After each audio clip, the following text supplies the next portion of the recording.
Hello student, good morning. Welcome back to another video. આપણે અત્યારે AIDS નામનો જે ચેપી રોગ છે એના વિશે ભણીએ છીએ. જેમાં લાસ્ટ લેક્ચરમાં આપણે જોયું હતું કે આ એઇડ્સ રોગ જે છે એનો ફેલાવો કેવી રીતે થાય છે. તો આપણે આ લાસ્ટ લેક્ચરનું થોડું રિવાઇઝ કરી લઈએ, પછી આપણે આજના લેક્ચરની ચર્ચા કરીએ. તો એઇડ્સ રોગ જે છે એના ફેલાવામાં મેં તમને કીધું હતું કે ખાસ યાદ રાખજો કે આ એઇડ્સ રોગ એવો છે કે એ ચેપગ્રસ્ત વ્યક્તિને આપણે સ્પર્શ કરીએ યા તો એની સાથે ભૌતિક સંપર્કમાં આવીએ તો આ રોગનો ફેલાવો નથી થતો. ઇવન જે ચેપગ્રસ્ત વ્યક્તિ છે એની વસ્તુઓ આપણે યુઝ કરીએ તો પણ આ રોગ નથી ફેલાતો. તો આ રોગનો ફેલાવો કેવી રીતે થાય છે? તો જે ચેપગ્રસ્ત વ્યક્તિ છે તેની સાથે જાતીય સંબંધ રાખવાથી, અને બીજું છે કે જે ચેપગ્રસ્ત વ્યક્તિ છે એનું બ્લડ આપણા બ્લડના સંપર્કમાં આવે તો જ આ રોગનો ફેલાવો થાય છે. બીજું એ જોવાનું છે કે જાતીય સંબંધ જે ચેપગ્રસ્ત વ્યક્તિ સાથે રાખવામાં આવે અને જો તેમાં નિરોધનો ઉપયોગ કરવામાં આવે તો એઇડ્સનો ફેલાવો નથી થતો. જો ચેપગ્રસ્ત વ્યક્તિ સાથે જાતીય સંબંધ નિરોધ વગર કરવામાં આવશે તો જ આ રોગનો ફેલાવો થશે. એ જ્યારે આપણે આ એઇડ્સ જે છે એના અટકાવવાના ઉપાયો જોઈશું ત્યારે આપણે એની ચર્ચા ડિટેલમાં કરીશું. તો આજના લેક્ચરમાં આપણે સ્ટાર્ટ કરીએ કે આ જે વાયરસ છે HIV એ આપણા શરીરના સંપર્કમાં આવશે ત્યારે એ આપણા કોષો પર કેવી રીતે હુમલો કરે છે. તો સ્ટાર્ટ કરીએ. HIV સામાન્ય શરીરના સંપર્કમાં આવે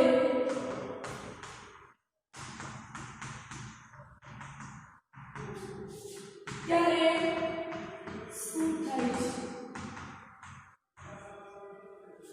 ફર્સ્ટ આપણે જોવાનું છે કે આ જે HIV અથવા તો જે રિટ્રોવાયરસ છે, આ રિટ્રોવાયરસ જ્યારે સામાન્ય વ્યક્તિના સંપર્કમાં આવશે ત્યારે એ પેલા શું થશે કે આપણા શરીરની અંદર પ્રવેશ કરશે.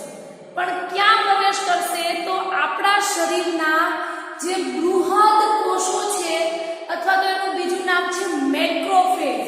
આ મેક્રોફેજના જે કોષો હોય છે એના સંપર્કમાં આ વાયરસ આવે છે. તો એ ખાસ યાદ રાખવાનું છે MCQ માટે કે જે આ HIV જે વાયરસ છે એ આપણા શરીરના સંપર્કમાં આવશે ત્યારે આપણા શરીરના જે બૃહદ ભક્ષક કોષો છે અથવા તો એનું નામ છે મેક્રોફેજ કોષો, આ મેક્રોફેજના કોષોના સંપર્કમાં આ વાયરસ આવશે. તો HIV જે છે એ સામાન્ય શરીરમાં પ્રવેશ કરશે ત્યારે ક્યાં કરશે? મેક્રોફેજના કોષમાં, અથવા તો એનું બીજું નામ છે બૃહદ ભક્ષક કોષો.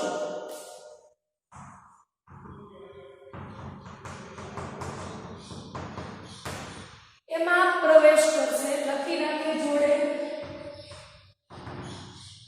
હજુ ફરીથી રિપીટ કરું છું. આ MCQ માં ખાસ યાદ રાખજો કે આ વાયરસ છે, એઇડ્સ નો જે વાયરસ છે એ જ્યારે સામાન્ય વ્યક્તિના સંપર્કમાં આવશે ત્યારે સામાન્ય વ્યક્તિના જે મેક્રોફેજના જે કોષ હોય છે અથવા તો એનું બીજું નામ છે બૃહદ ભક્ષક કોષો, એ બૃહદ ભક્ષક કોષોના સંપર્કમાં આવશે.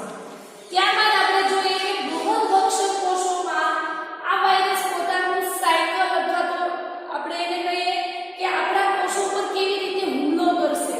તો આપણે યાદ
કર્યું હતું. અત્યારે માત્ર આપણે આટલું શોર્ટમાં જ ડ્રો કરીશું કે આ રેટ્રોવાયરસ છે અને આ એની અંદર આવેલું જનિત દ્રવ્ય જે છે આરએનએ. હવે શું કરશે તો હવે એ મનુષ્યના આ જે બૃહદ ભક્ષક કોષો છે એનું કોષ રસ પટલને તોડી નાખશે. ત્યારબાદ શું કરશે હવે કોષ રસ પટલને તોડ્યા બાદ આ વાયરસ જે છે તે બૃહદ ભક્ષક કોષની અંદર પ્રવેશ કરશે. તો અહીંયા શું છે આરએનએ છે તો એ પોતાનું જનિત દ્રવ્ય જે છે એ આવશે બૃહદ ભક્ષક કોષોમાં. આ થયું આરએનએ. હવે શું થશે તો હવે તમારે આપણે છઠ્ઠા ચેપ્ટરમાં જે ફ્રાન્સિસ ક્રિકે જે મધ્યસ્થ પ્રણાલીનો વિચાર પ્રસ્તુત કર્યો હતો એ તમારે યાદ કરવો પડશે. એટલે જ હું વારંવાર રિપીટ કરતી હતી મધ્યસ્થ પ્રણાલીનો, કારણ કે આ મધ્યસ્થ પ્રણાલી જે છે એ આપણને ઘણા ચેપ્ટરમાં આપણે એને યાદ કરવી પડશે. આ ચેપ્ટરમાં પણ કરી, હજુ આપણે બાયોટેકના ચેપ્ટર ભણીશું તો ત્યાં પણ આપણે મધ્યસ્થ પ્રણાલી જે છે એની સિક્વન્સ યાદ રાખવાની છે. તો સ્ટાર્ટ કરીએ આપણે ફ્રાન્સિસ ક્રિકે આપેલી મધ્યસ્થ પ્રણાલીનો વિચાર. તો એમાં શું થાય છે કે ડીએનએ જે છે એ શું કરે છે પોતાના જેવી જ પ્રતિકૃતિનું નિર્માણ કરે છે જેને આપણે સ્વયંજનન કહીએ છીએ. ત્યારબાદ ડીએનએ જે છે એમાંથી પ્રત્યાંકનની પ્રક્રિયા દ્વારા શેનું નિર્માણ થાય છે એમઆરએનએનું. કઈ પ્રક્રિયા દ્વારા? પ્રત્યાંકન. હવે પ્રત્યાંકનને આપણે ઇંગ્લિશમાં કહીએ તો પ્રત્યાંકનને ઇંગ્લિશમાં શું કહેવાય છે? ટ્રાન્સક્રિપ્શન. શું કહેવાય છે પ્રત્યાંકનને ઇંગ્લિશમાં? ટ્રાન્સક્રિપ્શન. હવે આપણે શું થાય છે અહીંયા એ જોવાનું છે. હવે અહીંયા મેં તમને કીધું હતું કે આરએનએ સાથે ઉત્સેચક આવેલું છે. એનું નામ શું છે? રિવર્સ ટ્રાન્સક્રિપ્ટેઝ ઉત્સેચક. હવે ઘણી વખત શું થતું હોય છે કે આપણા શરીરમાં ડીએનએ પોતાના જેવી જ પ્રતિકૃતિનું નિર્માણ કરી જેને સ્વયંજનન કહેવાય છે. ત્યારબાદ ડીએનએ માંથી પ્રત્યાંકનની પ્રક્રિયા દ્વારા એમઆરએનએનું નિર્માણ થાય છે અને પ્રત્યાંકનને ઇંગ્લિશમાં કહેવાય છે ટ્રાન્સક્રિપ્શન. હવે શું થશે તો હવે એક ઉત્સેચક છે જે શું કરે છે કે આ એમઆરએનએ જે છે એની પ્રક્રિયા એ ઉલટી કરે છે. મતલબ કે એમઆરએનએ માંથી ડીએનએ નું નિર્માણ કરે છે. મોસ્ટલી આપણે જોયું ડીએનએ માંથી ડીએનએ બનાવે છે. કોણ બનાવે છે? DNA polymerase ઉત્સેચક. ડીએનએ માંથી પ્રત્યાંકનની પ્રક્રિયા દ્વારા એમઆરએનએ બને છે. પ્રત્યાંકનની પ્રક્રિયા કોણ કરાવે છે? RNA polymerase. પણ હવે અહીંયા શું થાય છે કે એમઆરએનએ માંથી ડીએનએ જે છે એ એક જ ઉત્સેચક બનાવે છે જેનું નામ છે રિવર્સ ટ્રાન્સક્રિપ્ટેઝ ઉત્સેચક. જેનું નામ શું છે? રિવર્સ ટ્રાન્સક્રિપ્ટેઝ ઉત્સેચક, જે એમઆરએનએ માંથી ડીએનએ બનાવે છે. હવે ગોખવાનું નથી, યાદ રાખવાનું છે કે આ જે ડીએનએ માંથી એમઆરએનએ માંથી પ્રોટીન એ આખી શું થશે? સિક્વન્સના પ્રક્રિયા થશે. પણ હવે એમઆરએનએ માંથી ડીએનએ થયું તો એનો મતલબ શું થયું? પ્રક્રિયા રિવર્સ થઈ. ફરીથી પ્રક્રિયા થઈ તો એને શું કહેવાય? રિવર્સ થઈ. ત્યારબાદ પ્રત્યાંકનને ઇંગ્લિશમાં શું કહેવાય? ટ્રાન્સક્રિપ્શન. અને અહીંયા ઉત્સેચકનું નામ શું છે? ટ્રાન્સક્રિપ્ટેઝ. આપણે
એચઆઈવી વાયરસ જે છે એ રિટ્રોવાયરસ કુળનો જ વાયરસ છે, તો આપણે એના માટે રિટ્રોવાયરસ પણ શબ્દ વાપરી શકીએ, એચઆઈવી પણ વાપરી શકીએ.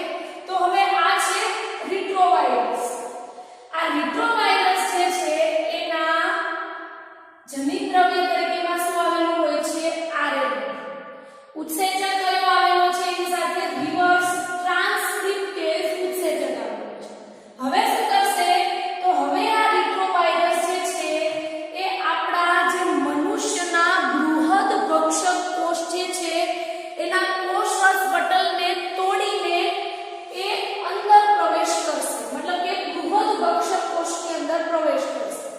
તો અહીંયા તમને દેખાતું હશે કે આ રિટ્રોવાયરસ જે છે એનું જ આરએનએ આ બૃહદ ભક્ષક કોષોમાં પ્રવેશ કર્યો અને આ રિટ્રોવાયરસના આરએનએ માંથી જ શું થયું? પ્રત્યાંગનની પ્રક્રિયા ઉલટી થઈ અને એમાંથી શું બન્યું? ડીએનએ બન્યું.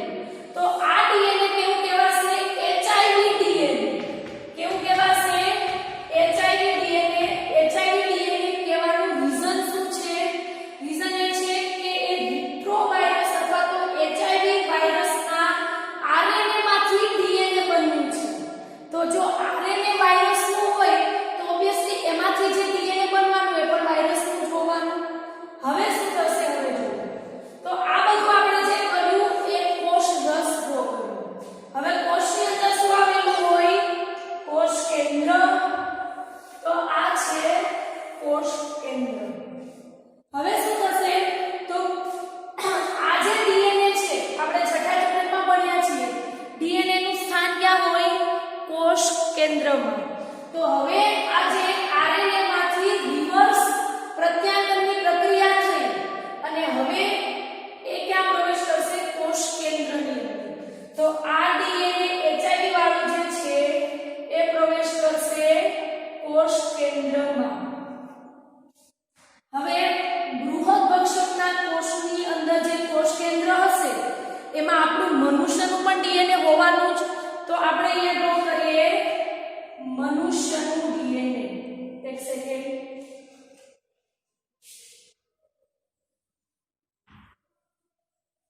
આ થયું મનુષ્યનું ડીએનએ. હવે શું થશે? તો હવે આ જે એચઆઈવી ડીએનએ જે છે એ શું કરશે? મનુષ્યના ડીએનએ સાથે જોડાઈ જશે. શું કરશે? આ જે એચઆઈવી નું ડીએનએ છે એ મનુષ્યના ડીએનએ સાથે જોડાઈ જશે. કેવી રીતે જોડાશે? તો જોઈએ. તો આ થયું મનુષ્યનું ડીએનએ અને તેની સાથે આવી રીતે પાછળની બાજુએ એચઆઈવી ડીએનએ જોડાઈ જશે અને આખા જે મનુષ્યની આ જે કોષ કેન્દ્ર છે એમાં જે આપણું મનુષ્યનું ડીએનએ હોય છે એને હાનિ પહોંચાડી દે છે. મતલબ કે આખા કોષ કેન્દ્રમાં પછી મનુષ્યનું ડીએનએ જોવા જ નહીં મળે. શું કામે? કારણ કે એચઆઈવી ડીએનએ એની સાથે જોડાઈ જશે અને ત્યારબાદ મનુષ્યના ડીએનએ જે છે એમાં તેનું કોઈ જ એક વર્ડ વાપરી શકીએ કે તેનું કોઈ વજૂદ જ નહીં. શું કામે? કારણ કે એચઆઈવી ડીએનએ આપણા મનુષ્યના ડીએનએ સાથે જોડાઈ ગયું છે. હવે શું કરશે? તો હવે એ સ્વયંજનનની પ્રક્રિયા કરશે અને સ્વયંજનનની પ્રક્રિયા દ્વારા ઘણા બધા ડીએનએ નું નિર્માણ કરશે. ત્યારબાદ સ્વયંજનનની પ્રક્રિયા કર્યા બાદ ફરીથી શું કરશે? પ્રત્યાંગનની પ્રક્રિયા કરશે. પ્રત્યાંગનની પ્રક્રિયા પણ શેમાં થાય? કોષ કેન્દ્રમાં. તો કોષ કેન્દ્રમાં ઘણા બધા એમઆરએનએ નું નિર્માણ કરશે. પણ હવે અહીંયા આપણે એ જોવાનું છે કે હવે જે સ્વયંજનનની પ્રક્રિયા દ્વારા જે ડીએનએ નું નિર્માણ થાય છે, પ્રત્યાંગનની પ્રક્રિયા દ્વારા જે એમઆરએનએ નું નિર્માણ થાય છે એ બધા હવે એચઆઈવી વાળા હશે. કેવી રીતે એચઆઈવી વાળા?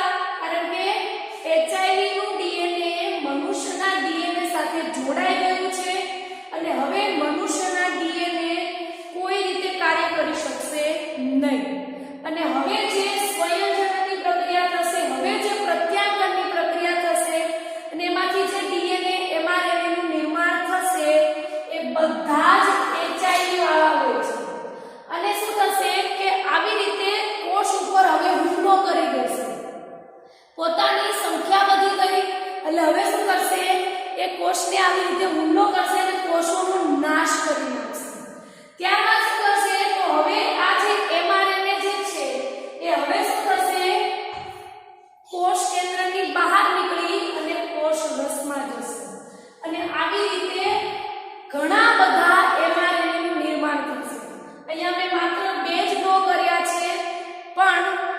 ઘણા બધા mRNA નું નિર્માણ થાય છે અને ત્યારબાદ હવે આ mRNA જે છે એ પાછું શું થશે કોષરસ પટલ દ્વારા બહાર નીકળી અને અન્ય કોષોમાં જશે આ બધા જે મેં શું કીધું હતું કે ઘણા બધા જે mRNA છે એનું નિર્માણ થાય છે અને બધા mRNA કેવા હોય છે HIV વાળા હોય છે અને હવે શું કરશે એ કોષરસ પટલમાંથી બહાર નીકળી અને આપણા શરીરના જેટલા બધા કોષો હશે એ બધા કોષોમાં પ્રવેશ કરશે બધા કોષોની અંદર સેમ આવી પ્રક્રિયા કરશે બધા કોષની અંદર જે કોષ કેન્દ્ર હશે એનો નાશ કરી દેશે તો આવી રીતે આખી પ્રક્રિયા એની બધા કોષોમાં ચાલુ રહેશે હવે અહીંયા બીજું એમસીક્યુ માટે યાદ રાખવાનું છે કે જે મેક્રોફેજ અથવા તો જે બૃહદ ભક્ષક કોષો છે એને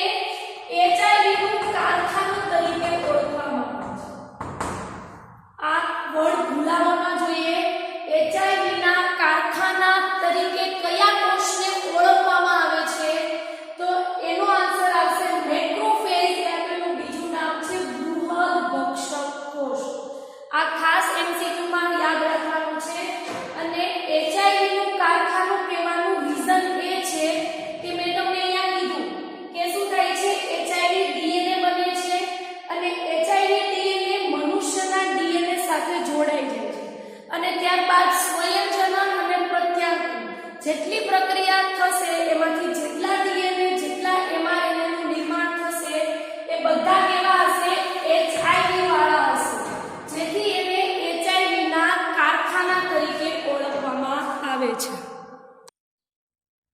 ઓકે તો આ MCQ માટે ભૂલાવવું ના જોઈએ આપણે ફરીથી આટલા સ્ટ્રક્ચરનું રિવિઝન કરી લઈએ પહેલા તો HIV આ જે વાયરસ છે એ આપણા શરીરની અંદર પ્રવેશ કરશે તો એ કયા કોષોમાં કરશે બૃહદ ભક્ષક કોષો અથવા તો એનું બીજું નામ છે મેક્રોફેજ આ MCQ માં ભૂલાવવું ના જોઈએ સેકન્ડ આપણે જોઈએ તો બૃહદ ભક્ષક કોષનું આપણે આ કોષ ડ્રો કર્યો છે કોષની ફરતે શું આવેલું હોય કોષરસ પટલ હવે આ જે છે એ રિટ્રોવાયરસ છે રિટ્રોવાયરસ શું કરશે તો એ બૃહદ ભક્ષક કોષનું જે કોષરસ પટલ છે એને તોડીને બૃહદ ભક્ષક કોષની અંદર પ્રવેશ કરશે હવે રિટ્રોવાયરસ જે છે એમાં જનીદ્રવ્ય તરીકે RNA આવેલું છે સેકન્ડ એની સાથે રિવર્સ ટ્રાન્સક્રિપ્ટેઝ ઉત્સેચક આવેલું છે હવે જ્યારે અંદર બૃહદ ભક્ષક કોષની અંદર પ્રવેશ કરશે ત્યારે શું થશે તો ત્યારે એનું જનીદ્રવ્ય જે RNA છે એ કોષની અંદર પ્રવેશ કરશે હવે જનીદ્રવ્ય તરીકે આપણે અહીંયા જોયું RNA છે હવે શું થશે એની સાથે રિવર્સ ટ્રાન્સક્રિપ્ટેઝ ઉત્સેચક આવેલું છે રિવર્સ ટ્રાન્સક્રિપ્ટેઝ ઉત્સેચકનું કાર્ય શું છે પ્રત્યાંગનની પ્રક્રિયા ઉલટી કરવાની અથવા તો પ્રત્યાંગનની પ્રક્રિયા રિવર્સ કરવાની પ્રત્યાંગનની પ્રક્રિયા રિવર્સ થશે એટલે શું થશે mRNA માંથી DNA નું નિર્માણ થશે તો રિવર્સ ટ્રાન્સક્રિપ્ટેઝ ઉત્સેચક શું કરશે પ્રત્યાંગનની પ્રક્રિયા ઉલટી કરી અને HIV DNA નું નિર્માણ કરશે અહીંયા હજુ એક મિસ્ટેક ના થાય આપણે છઠ્ઠા ચેપ્ટરમાં આપણે પ્રત્યાંગનની પ્રક્રિયા ઉલટી થાય એવી કોઈ ચર્ચા નથી થઈ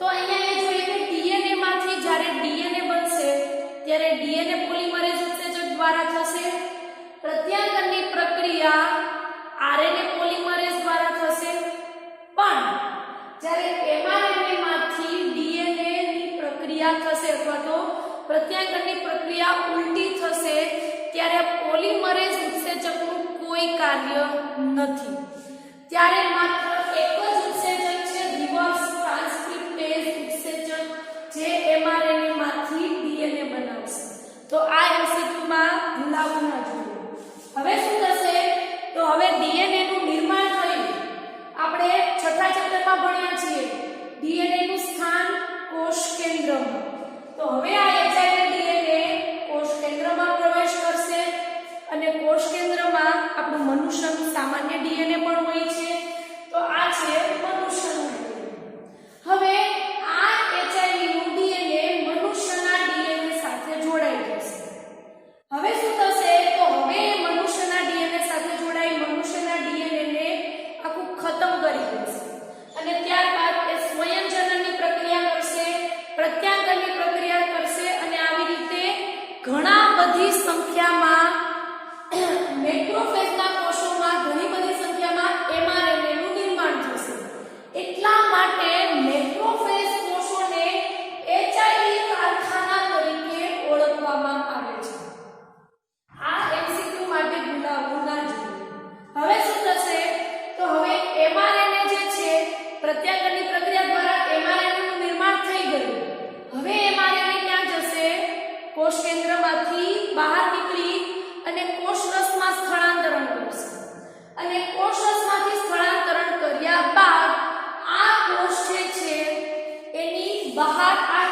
હુમલો કરશે અને બધા કોષોનો નાશ કરશે. હવે શું થશે? તો હવે આ જે mRNA જે HIV વાળું જે mRNA જે છે એ રુધિરના કોષોમાં પ્રવેશ કરશે. હવે રુધિરમાં મુક્ત થશે તો રુધિરની અંદર શું આવેલું હોય છે? તો આપણે યાદ કરીએ, રુધિર જે છે તે બે ભાગમાં વિભાજિત છે, રુધિર રસ અને બીજું છે રુધિર કોષો. રુધિર કોષોને આપણે સંગઠિત પદાર્થો પણ કહીએ છીએ, જેમાં રક્તકણ, શ્વેતકણ અને ત્રાકકણોનો સમાવેશ થાય છે. એમાં આપણે ડિટેલમાં જોઈએ શ્વેતકણ. શ્વેતકણના બે પ્રકાર છે, કણિકામય, કણિકાવિહીન. કણિકામયમાં તટસ્થ ઇઓસિનોફિલ્સ, બેઝોફિલ્સ અને કણિકાવિહીનમાં લિમ્ફોસાઇટ જેને આપણે લસિકા કોષો પણ કહીએ છીએ અને બીજું છે મોનોસાઇટ્સ. ઇન શોર્ટ રુધિરની અંદર જ આ બધું આવેલું છે. જે આપણે પ્રતિકારકતા મેં જ્યારે તમને ભણાવી હતી, જન્મજાત પ્રતિકારકતા, ત્યારે મેં તમને આખો ચાર્ટ જ લખીને બતાવ્યો. હવે શું થશે? તો હવે આ mRNA રુધિરમાં મુક્ત થશે તો એનો મતલબ કે ત્યાં લસિકા કોષો પણ પ્રેઝન્ટ હોવાના. આ લસિકા કોષો ઉપર આ જે mRNA HIV વાળું mRNA જે છે એ ટી લસિકા કોષો ઉપર હુમલો કરે છે. અહીંયા એ વાત ધ્યાન રાખજો. શું થશે અહીંયા? એક સેકન્ડ, આપણે અહીંયા જોઈએ લસિકા કોષો જે છે એ બે પ્રકારના કોષો ધરાવે છે, બી કોષો અને બીજું છે ટી કોષો. હવે વર્ડ અહીંયા યાદ રાખવાનું છે. બી કોષો પ્રોટીનનું નિર્માણ કરી શકે છે, ટી કોષો પ્રોટીનનું નિર્માણ નથી કરતા, પણ શું કરે છે? બીટા કોષોને પ્રોટીનની બનાવવાની જે પ્રક્રિયા છે એમાં મદદ કરે છે. તો આપણે એટલા માટે ટી કોષોને મદદ કરતા કોષો કહી શકીએ. અને હવે શું થશે? તો હવે આ HIV જે વાયરસ છે એ પહેલા ક્યાં પ્રવેશ કરશે? રુધિરમાં મુક્ત થશે. રુધિરમાં મુક્ત થશે તો રુધિરમાં લસિકા કોષો પણ આવેલા હશે. લસિકા કોષો બે પ્રકારના કોષો ધરાવે છે, બી કોષો અને ટી કોષો. બી કોષો પ્રોટીન નું સૈન્ય સર્જે છે, ટી કોષો બી કોષોને મદદ કરે છે. તો એને મદદ કરતા કહી શકીએ. અને આ જે HIV વાયરસ છે એ આ મદદ કરતા ટી કોષો ઉપર હુમલો કરે છે. અહીંયા MCQ માં હજુ કહું છું, એક વખત ખાસ યાદ રાખજો કે HIV જે વાયરસ છે એ નીચેના પૈકી કયા કોષો ઉપર હુમલો કરે છે? તો MCQ માં હશે બી કોષો, ટી કોષો, મદદ કરતા કોષો અને મદદ કરતા ટી કોષો અને નિગ્રાહક ટી કોષો. હવે અહીંયા તમને ટી કોષો અને મદદ કરતા ટી કોષો વચ્ચે કન્ફ્યુઝન થશે, પણ અહીંયા આપણે આન્સરમાં માત્ર ટી કોષો નથી લખવાનું. જો આન્સર ટી કોષો લખશો તો એ ખોટો પડશે. આન્સરમાં શું આવશે? મદદ કરતા ટી કોષો ઉપર આ વાયરસ હુમલો કરે છે. કયા વાયરસ ઉપર? આ જે વાયરસ છે એ જે મદદ કરતા ટી લસિકા કોષો જે છે એની ઉપર હુમલો કરે છે અને એની સંખ્યામાં ઘટાડો કરે છે. હવે લસિકા કોષોનું કાર્ય શું છે? તો લસિકા કોષોનું કાર્ય છે બહારના જે પેથોજન્સ હોય એની સામે લડવાનું.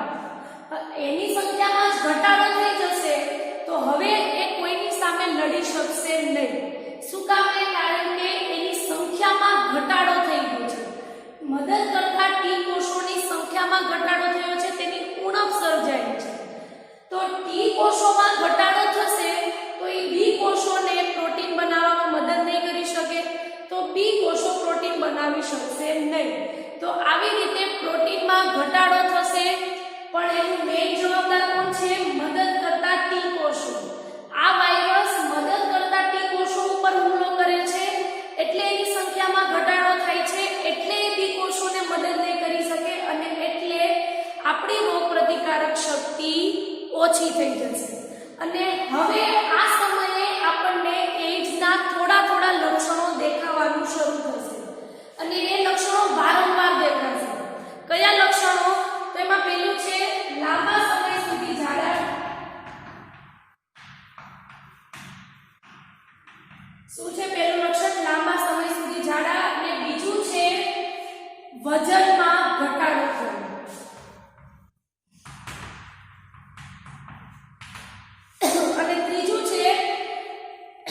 લાંબા સમય સુધી તાવ. શું થશે? લાંબા સમય સુધી તાવ. આ બધા જે લક્ષણો છે એ હવે દેખાવાના શરૂ થશે. અહીંયા પણ યાદ રાખવાનું છે કે જ્યારે મદદ કરતા ટી કોષો ઉપર આ વાયરસ હુમલો કરે છે ત્યારે કયા લક્ષણો દેખાવાનું શરૂ થાય છે? તો આ લક્ષણો વારંવાર દેખાય છે, જેમાં છે લાંબા સમય સુધી ઝાડા, વજનમાં ઘટાડો થવો અને ત્રીજું છે લાંબા સમય સુધી તાવ આવવો. આવા બધા લક્ષણો હવે આપણને દેખાવાનું શરૂ થાય છે. ત્યારબાદ આપણે અન્ય શિકાર પણ થાય છે, જેની ચર્ચા આપણે હવે આ જે એઇડ્સ રોગ જે છે એના નેક્સ્ટ લેક્ચરમાં તેની ચર્ચા કરીશું. એ પહેલા થોડીવાર માટે વિડિયો પોઝ કરું છું, પછી હોમવર્કમાં ક્વેશ્ચન આપું છું. એમસીક્યુ માટે હજુ એક વખત રિપીટ કરું છું કે આ વાળું આ રિવર્સ ટ્રાન્સક્રિપ્ટેઝ ઉત્સેચક અને મદદ કરતા ટી કોષો ઉપર હુમલો કરે છે એ વર્ણન બોલાવવો જોઈએ અને એના લક્ષણો. હવે અત્યારે મેં જે આ ડ્રો કર્યું છે એ આપણી ટેક્સ્ટબુક થી થોડું અલગ કર્યું છે ડ્રો, પણ એ મેટર નથી કરતું. આપણે મેં એ જોવાનું છે કે બૃહદ ભક્ષક કોષો ઉપર આ વાયરસ કેવી રીતે હુમલો કરે છે અને એનો કોષો કેવી રીતે નાશ કરે છે એ જાણવું જરૂરી છે. એક્ઝામમાં સપોઝ આકૃતિ પૂછાય તો તમે આ ડ્રો કરો તો પણ ચાલશે.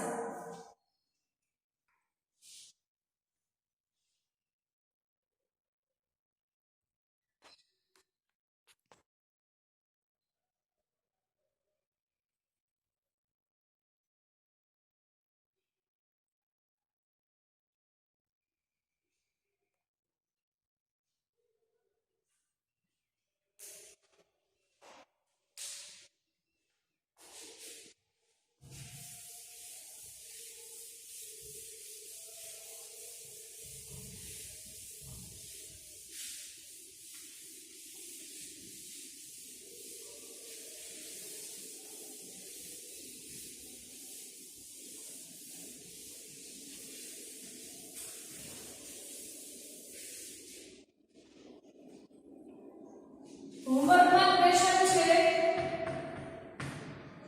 આ એચઆઈવી વાયરસ અથવા તો વિટ્રો વાયરસ આપણા શરીરના કયા કોષોમાં પ્રવેશ કરે છે? એચઆઈવી આપણા શરીરમાં કયા કોષોમાં પ્રવેશ કરે છે?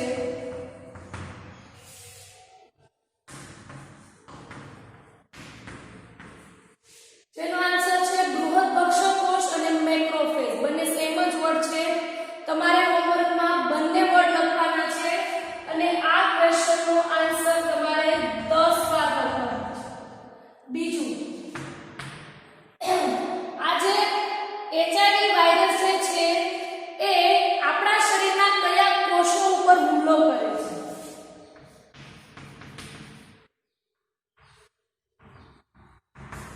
આપણા શરીરના કયા કોષો પર હુમલો કરે છે એ પણ તમારે 10 વાર લખવાનું છે. જેનો આન્સર છે મદદ કરતા ટી કોષો. થર્ડ ક્વેશ્ચન, જ્યારે આ વાયરસ મદદ કરતા ટી લસિકા કોષો પર હુમલો કરે છે ત્યારે કયા લક્ષણો દેખાય છે? એક વાર લખવાનું છે. અને બૃહદ ભક્ષક કોષો જે છે એનું આપણે જે આખી જે ફિગર ડ્રો કરીને સમજાવ્યું એ તમારે એક વાર લખવાનું છે. ફરીથી રિપીટ કરું છું. એચઆઈવી આપણા શરીરના કયા કોષોમાં પ્રવેશ કરે છે? એનો આન્સર છે મેક્રોફેજ અથવા તો બૃહદ ભક્ષક કોષ. બંને વર્ડ તમારે 10 વાર લખવાના છે. એચઆઈવી આપણા શરીરના કયા કોષો ઉપર હુમલો કરે છે? જેનો આન્સર છે મદદ કરતા ટી લસિકા કોષો. જે પણ તમારે 10 વાર લખવાનું છે. ત્યારબાદ ટી લસિકા કોષો ઉપર હુમલો કરે છે ત્યારે કયા લક્ષણો દેખાવાનું શરૂ થાય છે એ એક વાર, અને મેં જે હમણાં અહીંયા આકૃતિ દ્વારા સમજાવ્યું કે વિટ્રો વાયરસ કેવી રીતે બૃહદ ભક્ષક કોષોમાં પ્રવેશ કરે છે અને કેવી રીતે શરીર ઉપર હુમલો કરે છે કરવાનું છે. હવે આપણે નેક્સ્ટ લેક્ચરમાં જોઈશું કે અન્ય શિકાર કોષોનો કેવો થાય.